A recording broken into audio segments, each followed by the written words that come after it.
Good morning, and thanks for joining us here on Condo Solutions. It's Monday morning, so on Mondays we talk about what's going on in the world of condos, some of the things that are happening, some of the things that you may have questions about, try to keep you up to date as well as keep us up to date on what's going on out there in the condo and the HOA world. We encourage your participation. The show is a participation show, a community service program, so we welcome your call. Our number is 772-220-9788. Again, 220-9788 or 220-WSTU.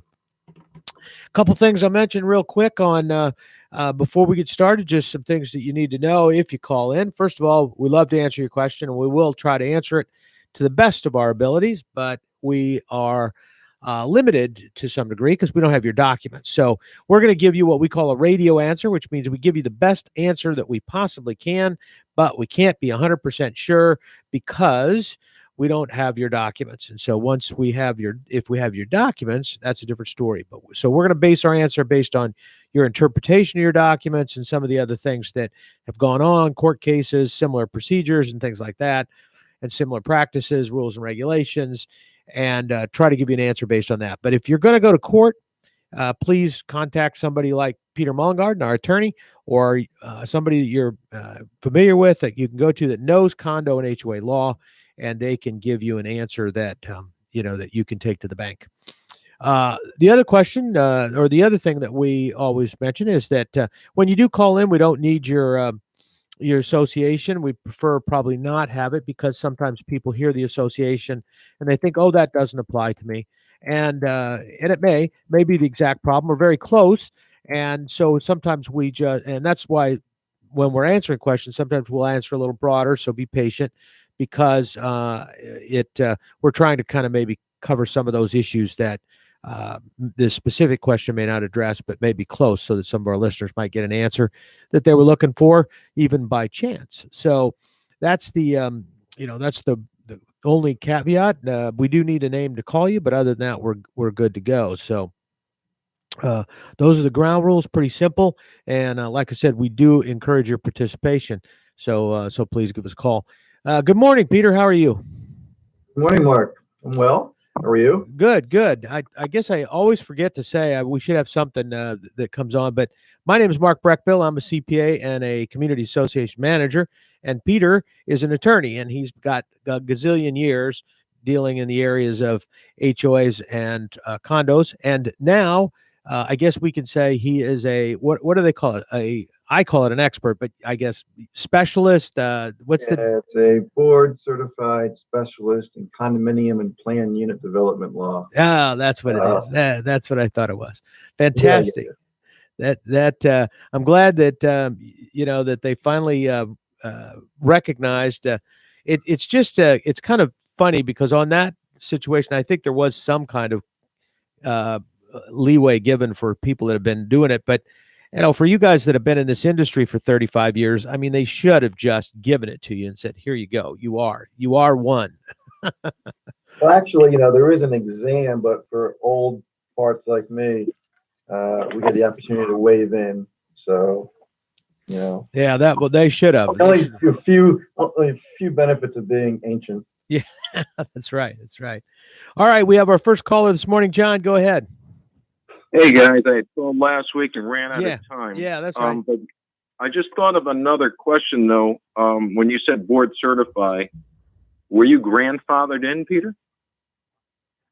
Somewhat. I mean, the Florida bar, if you had 20 years experience and then you filled out, certain things, you didn't have to take the exam to become board certified in condominium law. That sounds fair enough. After 20 years, you ought to learn something. I figured, you survived 20 years, they give you something. Right? You get a medal. Yeah. So get a Purple Heart. What I had asked last week was about, let's say a board member is at a meeting. The minutes, of course, don't get approved until the next meeting, but he can't attend the next meeting, or he's not he doesn't really look at the minutes that good. Can he amend or she amend her vote at the next meeting? I don't think so. I mean, I've never heard of that. I mean, they cast their vote, right? I mean, I understand the minutes aren't final. I can't say I'm 1,000%. But the vote was recorded. I guess, could they say I inadvertently voted that way and I meant to vote this way? Maybe. I don't know of any case on it. Um, uh, But if it's clearly established that the minutes are wrong, of course, the member can say, no, you got this wrong. I voted this way. I didn't vote that way. That's different. That's correct. I mean, if the minutes are wrong, they can make, someone can make, I mean, usually the minutes are approved at the following meeting typically, right? So, someone can make a motion saying, the minutes are in error, da, da, da. Yeah, because we've talked about the HOA and the COA, the different chapters aren't as detailed or they don't mimic each other. The HOA is a little more wide open regarding even posting of meetings. It's not this and like a 48-hour rule unless you have closed circuit TV. It's this weird thing they have inside those statutes, and that kind of makes it difficult because what our board did recently, an HOA board, was back in January. They set their meetings. They had 2 meetings a month every 2 weeks, and they set the dates in the minutes in January. So you look at the bulletin board on the way out, and you see that dates have been removed, and you're saying to yourself, okay, well, was this voted on, or does it need to be voted on? But if they had put it in the minutes that they're going to have these meetings, and they take it off the bulletin board right before the meeting, how does that play out? Well, what do you mean? I mean, they still have to post notice of the meeting, so whether or not it's been pre-scheduled or not, you still have to post a 48-hour notice. Yeah, but in this case, they had set the dates. They put it in the minutes. So they voted on these minutes. We're going to have these dates for the next 6 months. Right. So we're supposed to have a meeting tomorrow, and that date on the bulletin board has been removed, and there's nothing posted. There's no agenda. There's no notice of it. So you're saying that so they changed the schedule, but never had a board meeting to change the schedule. Exactly. Oh. Yeah, I don't know how that happened. Presumably, if the board approved the schedule, the board would have to vote to change it. Yeah, because they'd have to abide by what they approved, and like you said, you'd have to have a motion. No, we're not going to meet on this date. Right. I mean, they could if they had approved tentative, which if they had approved tentative dates, and then they've decided not to have it that date, and then they remove it, that would be okay. In other words, if they had posted a tentative date but not a firm date, and they didn't put up and they didn't have a 48-hour notice, they pulled it down. I think that as long as the meeting wasn't actually scheduled and they didn't post the 48-hour notice, you could probably cancel the meetings. You just couldn't have the meetings without. In other words, they couldn't go up there and then the day before the meeting put the date up there because they need 48-hour notice. But if they had at the beginning of the year said we're going to have a meeting, April 19th, tentatively set April 19th, they notify everybody these are the dates. They put a calendar out of expected meeting dates, and then they don't post a 48-hour notice, and they pull it off. I think they can probably cancel the meeting without 48 hours notice. They probably could go ahead and do that. It's just they can't have the meeting without 48 hours notice. Well, some board members were not aware. They looked and they said, what? Where did the date go? They were assuming they were going to meet tomorrow, and the dates got removed over the weekend from the bulletin board. They had been pre-posted up there for about a month. That's what they do. They put the 4 dates. So you got the next 4 dates, and it wasn't tentative. It was voted on in January that these will be the dates for the next 6 months, and they put it in the minutes, and the minutes are approved. So it's not like it was, well, maybe we'll meet on this date, maybe we won't. It was a set schedule that was approved by the board. And I misspoke earlier when I said about the 48 hours notice in the HOA. I meant to say the agenda is not required to be posted. But yes, you have a 48-hour notice and the HOA statutes too. So I'm just kind of confused because these board members are telling me that this is not the proper way to do it. You have to, if we voted on these dates, then if we're going to cancel the dates, we should have voted at the last meeting not to have this date tomorrow. Well, So the only thing that could have happened too is it could be that they found out they weren't going to have a quorum, and at that point, canceled the meeting because they didn't have a quorum. If somebody's traveling and couldn't make it, maybe that was it. Maybe they were, there was some issue there. Well, here's another sticky issue. Normally, a board would communicate that between meetings by email, but the president has told the board members that they cannot discuss board business over the email. There are no more emails allowed because she said she spoke to an attorney and the attorney told them not to do emails. Now, of course, what I've read is that you can't make a decision. You can't vote by email. It has nothing to do with discussing association business. Go ahead, Peter. No, I'm saying correct. You can't vote by email, but you can communicate with each other by email. Right. Yeah. She's saying she's given a decree to tell the board members, no more emails. So, this is the confusion. These board members, they can't communicate by email and they don't know why the date is not there tomorrow. They expect it to be there. And nobody mentioned anything about people being out of town and not make a quorum. And this is a 7-member board. So, you'd have to have a lot of people missing not to get a quorum. It sounds somewhat of an internal issue. I'm not really sure, what penalty would be here. Yeah. On a strictly, if you put a gun to my head and say, give a legal, opinion or whatever, I would say, look, if this is what the board voted on, then that should be followed until the board, says otherwise as a group, not individually. So it sounds like the president. It sounds like the president may be overriding somewhat, what the board is doing. Yeah, because it's an iffy subject because there's nothing in the statutes that directly address, predated meetings that are supposed to take place that are not tentative, that are set by the board. Yeah, the cancellation of a meeting, I don't think is, it's interesting. I don't know. There's all kinds of information about having a meeting but canceling a meeting.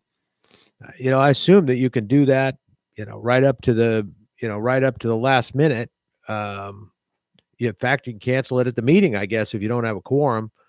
But even if they're not, maybe somebody had a presentation on something was going to be gone, and they decided, well, let's cancel. But yeah, at least you'd think that they would have let people know about it, other than just taking it down off of a board someplace. But yeah. The board members told me, because I've been on boards before. I've been on both condos and HOAs, and this is technically a POA, but it falls under the HOA. And, they're saying, well, can they do this? Because a lot of these board members have never served on boards before.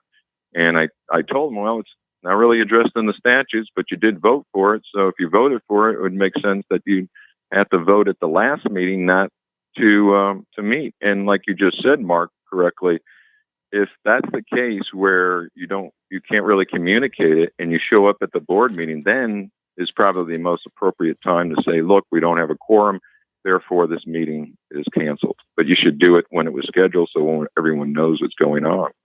Here's how I feel about this. And I know I say this on the air all the time, and it's not really a cop out. I guess cop out's an old phrase, right? But I see this as almost more of a political thing than a strictly legal issue. The president, what he or she generally, what the real job duty is when you cut through the stuff, is to carry out the policies that are enacted by the board. He or she basically acting as the CEO or whatever is to make sure that those policies that the board adopts are on a day-to-day basis are carried out. Now, if the board has adopted this schedule and and it was done in a board meeting, then, in my view, the president, absent some exigent circumstance, could not be overruling that. At the end of the day, if the president is acting in a manner that's, not in in concert with those policies. And the board is always free under almost every set of bylaws I've read to change officers.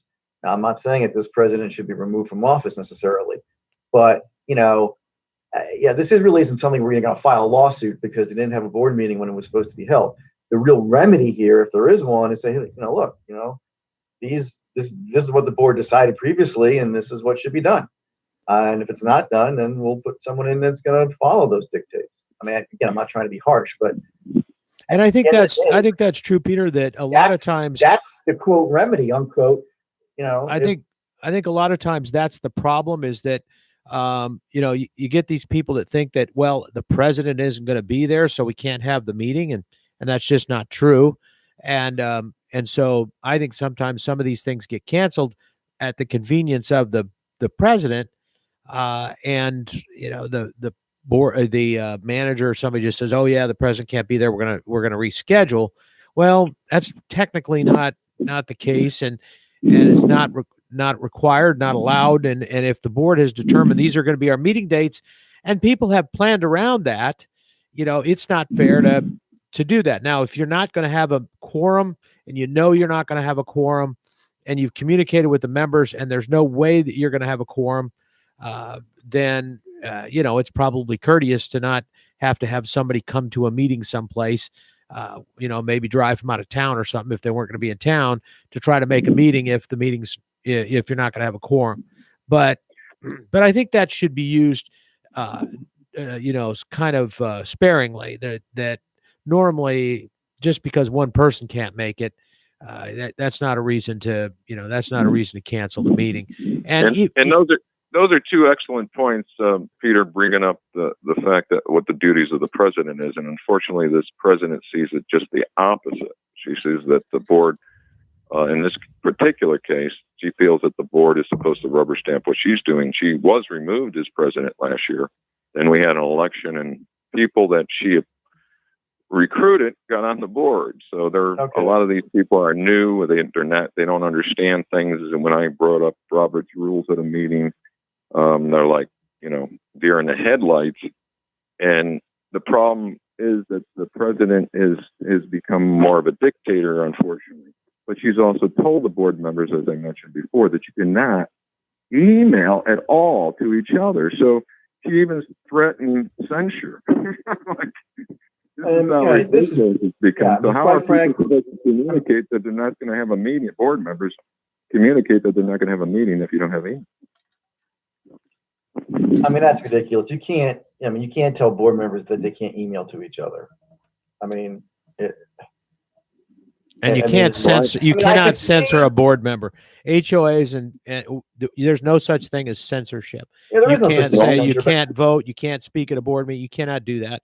That's not allowed. Yeah. So she has no authority to do that. I mean, I can see, because I've said it myself, I don't want to be hypocritical here. I can see saying, look, we don't want to have group, I don't know what they're called anyway, group chats or group real-time emails among each other as a way to get around the open meeting requirements, and we're going to discuss everything vis-a-vis this kind of email circus, and then go into a board meeting having already discussed it vis-a-vis email. But if I, Peter Mullengarden, want to email Mark Breckbill, and we're each on the board and we're emailing back and forth about the ABC contract or the Smith foreclosure or whatever, we can do that all day long. It's not a quorum. We're just emailing each other and we're discussing things among each other as board members. That's perfecly fine. In fact, we should, because we should bounce ideas off each other. I'm sorry. I'm done. If everyone's copied on the email, though, let's say one member addresses the president, but copies all the other board members because they want them to understand what they're discussing. As long as the property manager is not involved, it's not considered a public record, so to say. But are you advising that the board members should just email between each other and not copy everyone? Well, I'm okay with copying. That's okay. Yeah, but I understand what you said. You made a good point. As long as everyone's not on the email simultaneously responding within, let's say, 5 minutes of each other, then, if I send the board and copy everyone an email and someone answers it 2 hours later, that's not a quorum.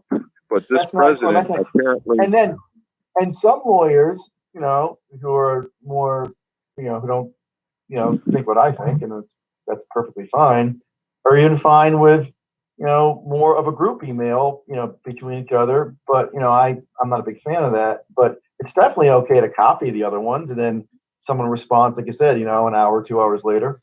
Again, I'm fine with that. I have a little bit of a problem though with like you said, Peter, kind of skirting the thing. And I tell you, John, and so this is, I mean, I do have a problem with this is where you send out an email to all of the board members. I don't care whether the property manager is involved in or not. You send out an email to all the property manager or to all of the board members.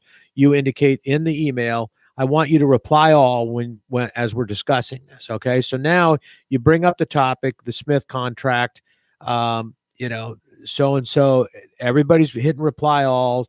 Everybody, is voicing their opinion on it. Somebody says, well, I've dealt with Smith for years and I've had a bad experience the whole time. I've, finally had to cancel. I went to court on them, and so everybody said, oh, we don't want that. So next thing you know, so everybody says, okay, so let's try to find another contract and let's find another contractor.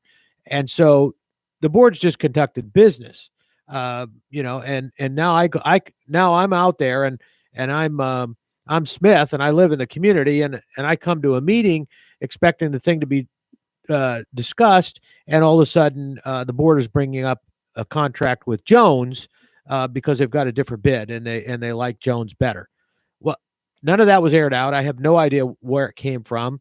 I may have had a problem with that one board member who didn't pay me, so so I didn't continue to build the $10,000 addition that they had only paid me $1,000 for. So I might have a problem with that. But none of that was opportunity to be aired out, and that's the kind of stuff that you got to avoid with this, reply all.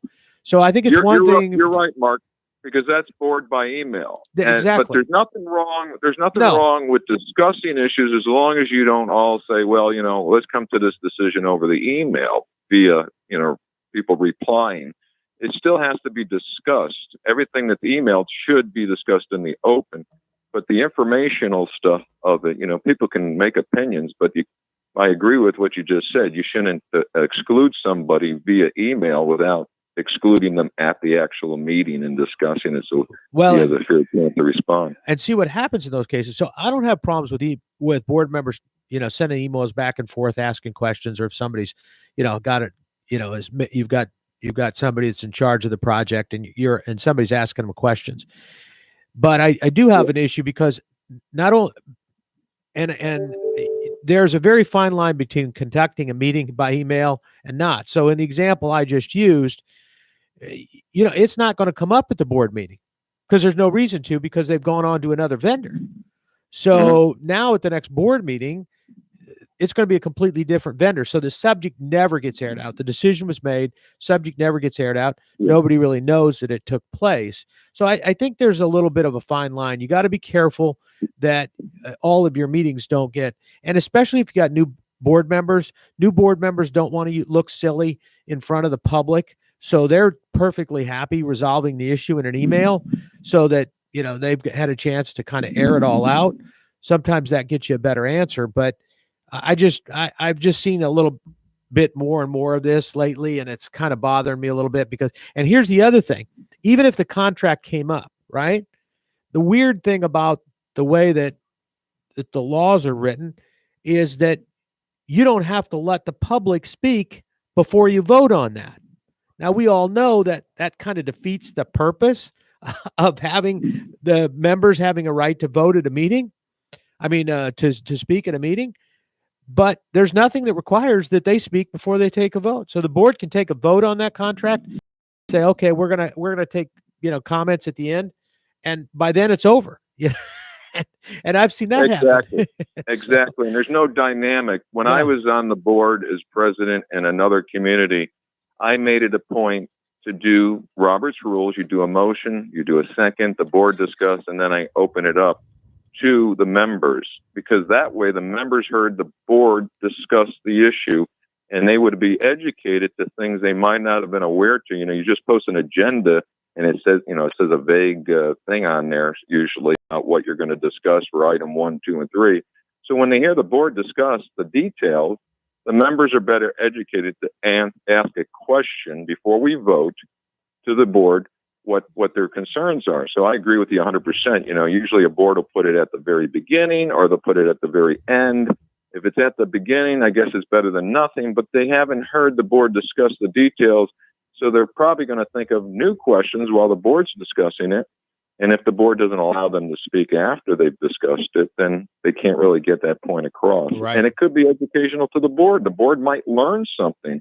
There's a lot of value in your community that you're not aware of. It could be a contractor, a lawyer, a doctor. John, I can't learn anything. I know everything once I'm on a board. There's no way, there's no way I don't know. And if they make me president, then forget it. I know everything. So I don't need the comment of the riffraff. I know the answer by then. So the unwashed masses. That's now, right. That's Mark, right. Mark, I want to ask you this too. You just made me think of something. Board meetings, usually a weak board, and forgive me for saying this, will allow the property manager to take control and usually direct the meeting. In my opinion, has always been the property manager should sit there and give his report or her report and participate in any educational way, but not so much be the director of the meeting. That's usually the president's responsibility is to direct the meeting. But I've seen this happen before where the secretary abdicates her minute responsibility to the property manager because we've hired them and they have to print it and send it out to everyone for the next board meeting. So they just, for expediency, they figure, well, this is just the easiest way to do. Let's just have the property manager write down the minutes. How do you feel about that, Mark? Well, I actually, because property managers are professionals and have a lot of experience, and boards are volunteers and typically don't, and there's exceptions to that. But I have found that board meetings tend to go off on a tangent if they're not under control of somebody that's strong enough to keep it on the agenda. And so typically having the property manager run the meeting is much, much more efficient. You get now I've seen that become more prevalent now because of the Zoom meetings, because the board members aren't always, Zoom or, Microsoft Teams. They're not always good with that. And the property managers know how to keep people from getting in a meeting that aren't supposed to be there and that kind of thing. So I've seen more property managers running meetings now because of that issue. But I don't know. I definitely have found that at annual meetings, it is much, much better if you have if you've got a good property manager, if they're kind of controlling that meeting, because things do get out of control. And a good property manager, that's what they're good at. They're good at minutes a lot of times too. That's the other thing. A secretary is usually not a professional minute taker. So, a lot of times you get much better minutes because there's not a lot of the extraneous stuff. It's, it's the motions, it's, and who made them, who seconded them in the vote, and not a lot of discussion. So that gets in the minutes. So I don't have a problem with it because it's a professional. Just like, for example, if I wouldn't necessarily pay to do it, but if I had my attorney at a meeting, especially if it's a meeting I think there's going to be conflict, I would have my attorney running that meeting because they know what to do. They know when they can legally shut off discussion and when things are getting out of hand legally and what to do. So there's a property management company in the area that I'm not overly fond of, but and this individual's retired by now, but the one thing that he was good at was controlling a meeting. Boy, his meetings never got out of hand, never got out of control. And I admired him for that. And he knew what he was doing, and he did it without really making people mad, but he did make people shut up. And so he very seldom lost control of a meeting. I wasn't. I don't think I've ever remember that happening. So I guess to answer your question, John, I like it if you've got a good property manager, it can keep your meetings on track. They can go, they can go smoothly, and they do follow Robert's rules, and they do, or pretty much will follow Robert's rules when they need to, and they will also kind of fall in line with, with what's required in terms of discussions and things like that. They have the best interest of the community in mind. And when I say Robert's rules, I don't mean a board should get into the minutia and the parliamentary procedures and all that, but just the simple basics of how you ask a question, with the motion, the second, and then the discussion. It's always usually that I've found that the discussion becomes before the motion so that they can form the motion. And if you create a motion correctly and you post it on an agenda, people are better educated than trying to figure out the discussion and then make the motion at the end. Yeah, I mean, from a practical standpoint, we know they all kind of happen the same. It's usually there's some discussion, and there may be, even under Robert's rules, if there's a motion made, there's a motion and a second, and what happens is you end up with the discussion, and then they change what they want to do. So they say, okay, we're gonna can you modify? Will you agree to modify your motion, and will you agree to modify your second? All that kind of thing. I from a practical standpoint, prefer that if, I don't mind a discussion ahead of time so that you get a better motion. So at least you figure out what people are looking at, what the issues are, because until you've discussed it, a lot of times there's some confusion there. But you gotta, the problem with not having a motion in play, you can't call the question. So you can't force an answer sometimes. So you can cut off discussion, but it's a whole lot easier to call a question. So I understand what you're saying. And, I think some of that I think the formality of it, that's why I don't think that condo law in particular specifically requires Robert's rules, is because most bylaws do. Do what? Yeah. Most bylaws do. Yeah, I know. But I'm just saying it's the reason it probably is, that the state has made it mandatory is that some meetings are less formal than others. You know what I mean? No, I mean, I agree with John. I don't get too deep in the weeds on the Roberts rules. I am not going to lie. I'm not a parliamentarian. Okay. But I do like to see, kind of like what John said, that at least they have the basics. And what's real important is that the motion is written in some sort of cogent manner so you know what the heck they voted on. Right. All right. That at least, I don't like to see all the discussion in there and Betty said this and Sue said this and John said that and Peter said this. But I like to see at least the motion be written clearly so everyone understands. And later on, when you look at those minutes, you understand what the heck they voted on. Exactly. Because when you write a motion on an agenda correctly, you have the time to think out exactly what you want that question to be. And at a meeting after the discussion, it really does get convoluted because one board member will look at it. What did you say? And what did she say? And then they're all trying to put together a jigsaw puzzle. Now, if you do the motion, the second, the discussion, then you can, as you correctly pointed out, Mark, amend it to better fit what it should say if the original motion that was posted on the agenda wasn't sufficient.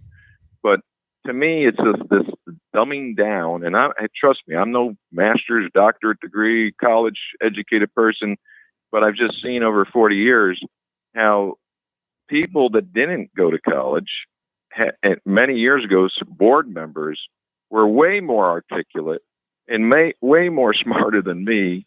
And I just see each year just a downward slide that people can't even handle the basics and they get scared of just the word Robert's rules.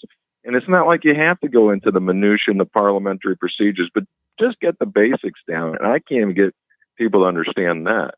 But here's a dumb question because, the secretary gets elected or appointed by the board to be the secretary. So why can't they do their job? Why does the property manager have to do the minutes? That's my position. Why even have an officer called the secretary if they're not going to fulfill one of their main duties besides co-signing checks?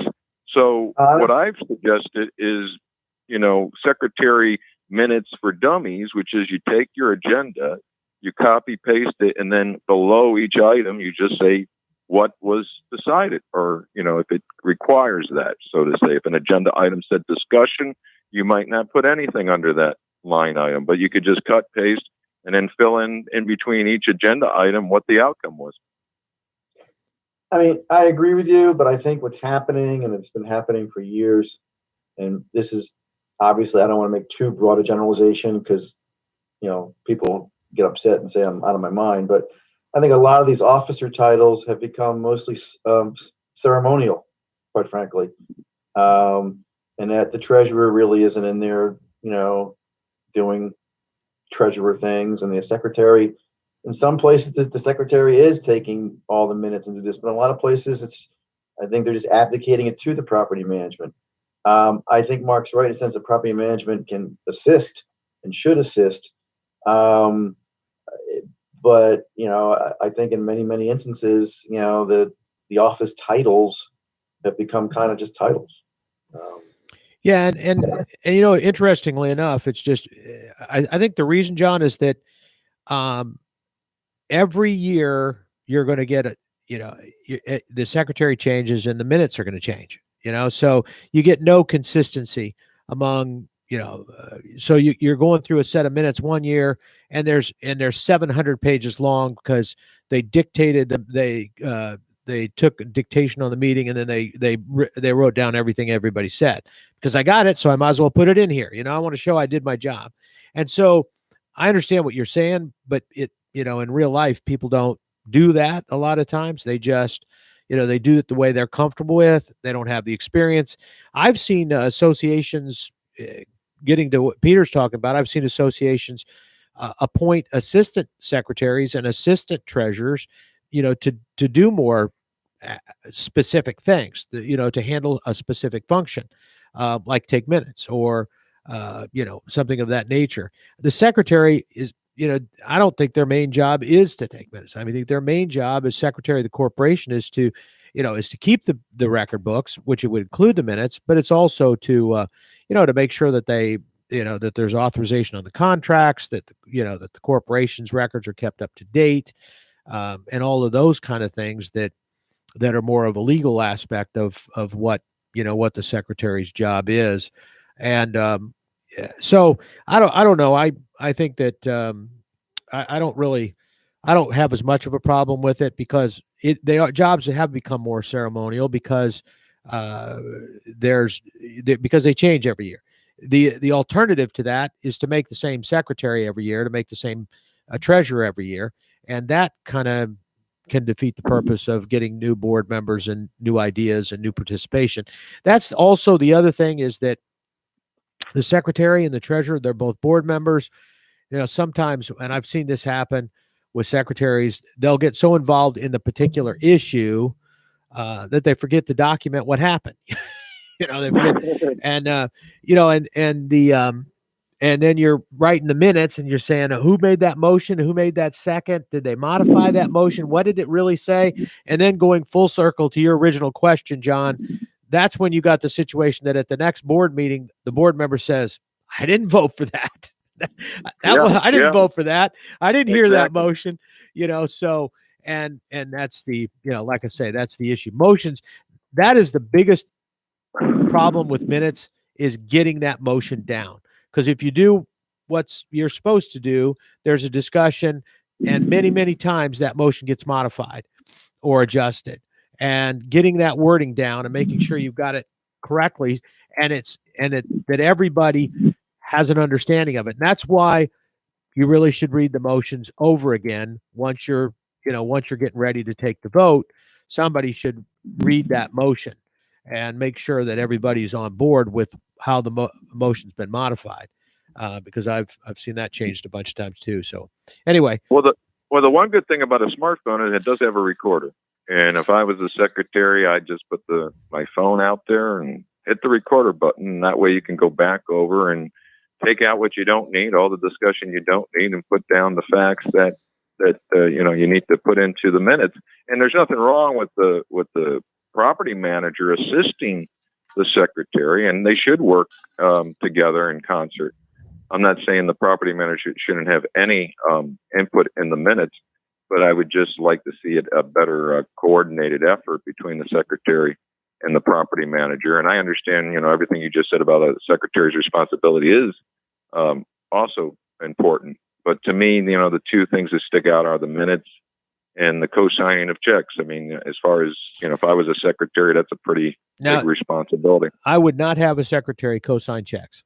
And just so that is a that's a segregation of duties, because secretary has typically would have potentially has access to contracts and other things and approvals, and so you've got a little bit of an issue there. I mean, you really want a segregation between the person who's signing the checks or reconciling the bank accounts, and those people who are maintaining the books and maintaining the records, including who has the authority to approve a contract. So you typically don't want, now sometimes it can be dual signatures, but if I've got the ability to approve a contract, you don't want me also having the ability to sign the check to pay the contract, because next thing you know, I can do a lot of stuff.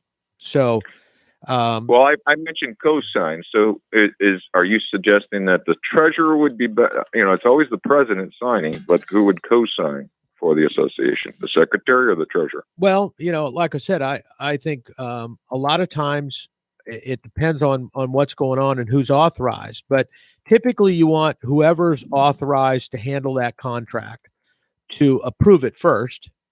And you want that person to their initials to be on it, and then ultimately the signing of the check is going to be done by either the treasurer. That's typically who it is, because the treasurer's outside the bookkeeping. Normally they're not keeping the books, but it depends on your particular setup. But yes, typically the treasurer is going to be signing all the checks.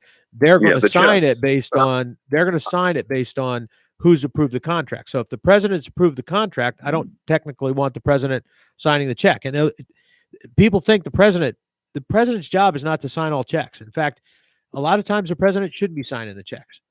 That's the responsibility of the person that is handling the the reconciliations and that kind of thing, and not handling the books. So you've got the bookkeeper, you've got the person who's the treasurer that's signing checks, that's reviewing the bank accounts, and then you've got the president or board members who are who are the people that have been involved in negotiating the contract and what's being done. So that's the segregation. Just like deposits shouldn't be handled by they're handled separately. They shouldn't be handled by the bookkeeper. They should go through and be deposited separately by a secretary, a clerk, somebody who can not the secretary of the corporation, but a internal administrative person that can make the deposit, that doesn't have access to the records, the books. Someone from the management company, you're suggesting? Oh yeah, that's good. The management company can not sign checks, but it's good for them to, if they're doing the accounting, then you got your treasurer who's looking at the bank statements and signing the checks potentially. But you just said making the deposit should be a secretary. I lost you there when I thought you said not the secretary of the association corporation. Right, not the secretary. I'm talking about an administrative person or the property management company. But even in the property management company, you do not want the same person who is recording recording the deposits and printing the checks. You don't want that bookkeeper to be the same person who's making deposits. You want those deposits to go through a separate source, like lockboxes or some other place. Yeah. And then the bookkeeper just gets the record of the deposit. They don't get the actual deposit itself. They get the record of the deposit. So if you have a contract, let's say you get a new property management company, who should sign the contract? The president and the secretary? Well, typically the board's going to authorize the contract, and they're probably going to delegate the signing of the contract to the president. Is normally what they were going to do. So you wouldn't need a cosign? No, on a contract. On the contract, I don't care. I only need one person on the contract. What I'm talking about is the check to pay. No, I understand. I know. Mm-hmm. I'm just saying this because we recently got a new property management company, and the president and the secretary signed it without the board approving first of all, the contract as written, and then another motion authorizing the president to sign. None of this was done in the board meeting. They just decided to go on their own and sign a contract. So that's why I was. Yeah. So that normally contract, in a contract, you just need one person, like you say. yeah, and that person, we talked about that before, apparent authority and everything, and that's why if the president signs off, it's probably going to be a valid contract. But technically, that president didn't have the authority to sign that contract because the board didn't approve it, and that contract would have required board approval. So that's why when you have the president who may be signing off on these things, because typically they're going to be acting on behalf of the board signing these contracts. And they're going to sign the contracts. You don't want them also signing the checks where they're paying people on the contracts. And and that's the kind of thing that you want segregated. So the treasurer typically writes or signs the checks. They can be printed by the bookkeeper, but the treasurer typically signs those or authorizes them electronically. And then the treasurer also typically reconciles the bank account. The bank account itself is balanced by the bookkeeper, and the checks are printed by the bookkeeper, but they're signed by the treasurer. The treasurer signs based on approval that's been issued. So the treasurer would look to see, okay, they're asking me to sign this check. I'm going to sign it based on the fact that the president has approved it or the board has approved it at the last board meeting. So I know it's okay to pay it. And that's now the other thing is I've seen tons of time where it requires dual signatures, right? Oh, we got two signatures on the thing. Well, first of all, that's not protecting the association from anything other than the fact that they can probably go back and sue the bank after the fact, but it's not going to stop it. So nobody looks to see if there's actually two signatures on these checks. That the banks don't do that. They will put it on there, but they just don't have time to look at every single check that goes through, look at the signature card, make sure that both. You can send a check through the system with no signature on it at all. Try it sometime. If you're with a big bank, try sending a check through with no signature. Yeah. Or put George Washington on there and they'll still cash it. Yeah. There's no way. So, in fact, now electronically, it's getting more and more difficult to verify a signature because people actually sign electronic signatures different than they sign their regular signature now because of the signature pads. So that's a whole nother topic. But anyway, well, we're running out of time, but appreciate the call, John, and all the information and the questions that you generated. That was a good discussion today, and I appreciate that. Input, and hopefully our listeners got an opportunity to pick something up out of it. Peter, I appreciate your input and your participation and all your knowledge that you bring to our listeners, and I know they appreciate it too. So. For those of you out there, again, it's every Monday from 9 to 10 o'clock. And if you've got something you want to ask about, join us right here on Condo Solutions, WSTU Digital 1450. We're Martin County's Heritage Station.